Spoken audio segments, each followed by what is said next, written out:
mare. Il treno del mare, perfetto.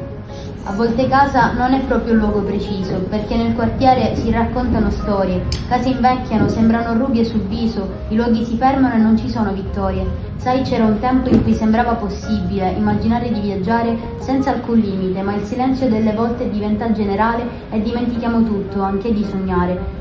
Io tra le strade penso, è tempo di andare, ma è da 9 anni che aspetto il treno del mare.